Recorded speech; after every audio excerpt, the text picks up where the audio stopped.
In today's video, we begin with a profound question, one that reaches deep into the core of existence. In the entire, unimaginably vast universe, with all of its creations, all its people, and all its angels, what is the one thing God values the most?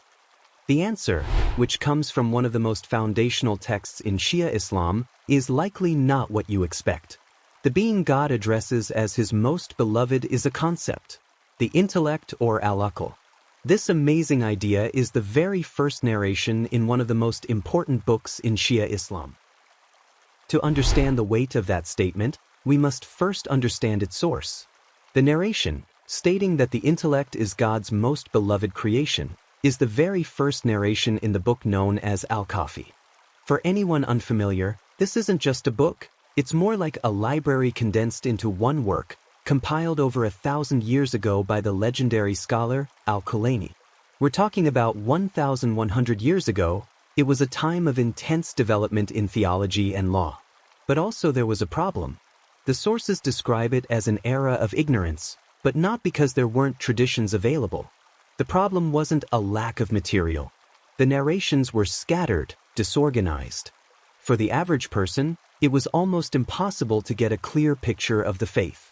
A friend of Kulaynī basically pointed out that people were Muslim by name, but they just didn't have the tools, the unified knowledge. Al-Kulaynī took it upon himself. He spent 20 years of his life, 20 years, traveling, sifting, and compiling traditions, resulting in over 16,000 narrations in one massive collection. The name al-Kafi itself means the sufficient or enough. Al-Kulaynī wanted to create a single, definitive source of knowledge for the believers of his time when information was scattered and dangerous to seek out. But here is the truly critical part, and the reason we know this topic is so important.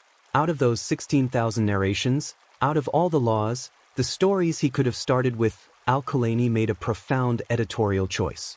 He made the very first section of his entire book, the Book of Intellect Ignorance. Why? Because the intellect is not just a subject. It is the foundation. It is the root upon which all faith is built. Without this faculty, the laws are just empty motions.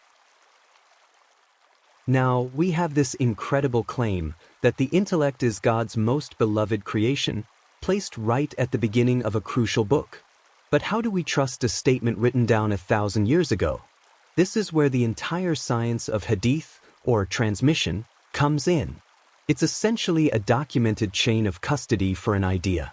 You have to prove who heard it, from whom, and all the way back to the original source. For this specific narration, the chain is what scholars call impeccable. It is considered a pure chain of transmission. It goes from the compiler, Al-Kulaynī, through his trusted teachers, all the way back to a man named Muhammad ibn Muslim, who heard it directly from the fifth Imam, Imam al-Bāqir. And Muhammad ibn Muslim was not just anybody. He was one of the most trusted companions of the Imams of his time, so much so that the Imam himself told people, "If you can't reach me for an answer, go ask Muhammad ibn Muslim." Alright, let's look directly at the words, the core of this whole concept of Aql. What does the term itself teach us linguistically?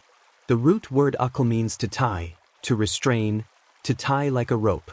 The classic example is tying a camel's leg so it doesn't wander off and get lost. It's the power that ties you. It controls you specifically, keeping you from being enslaved by your own desires, from falling into corruption. Now, let's dive into the text itself. This conversation, recounted by Imam al-Bāqir, describes the moment God created the intellect.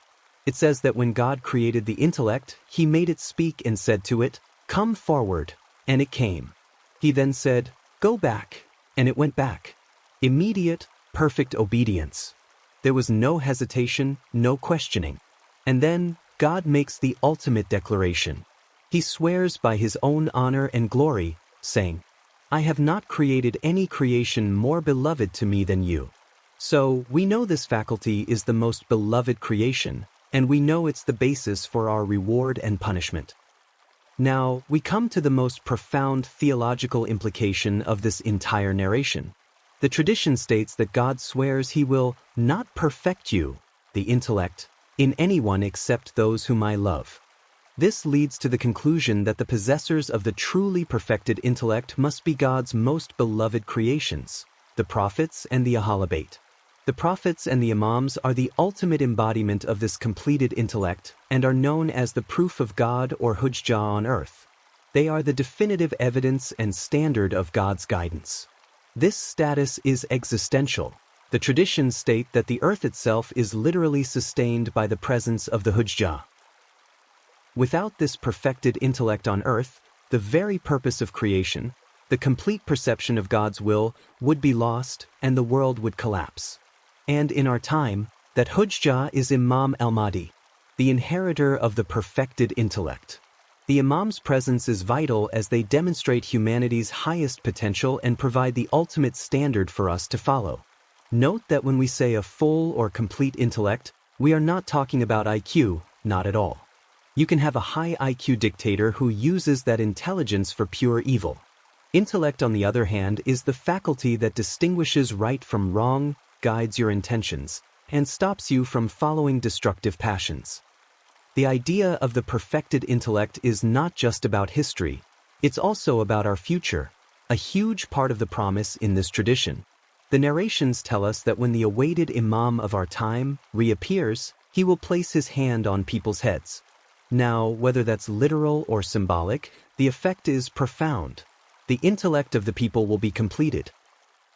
Imam al-Kazim, our seventh Imam, gave us the most direct instruction on this. He encouraged every believer to pray and ask God, day and night, to increase and complete our intellect.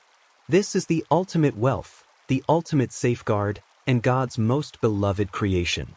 So where do we go from here? First, value your intellect. Truly. See it as God's most honored gift and your compass for guidance. Second, seek guidance from the best. Look to the Prophet and the al-Bayt as the highest models of a perfected intellect. Pray for its growth, actively ask God to strengthen, elevate, and complete your intellect, because it is the key to all spiritual progress.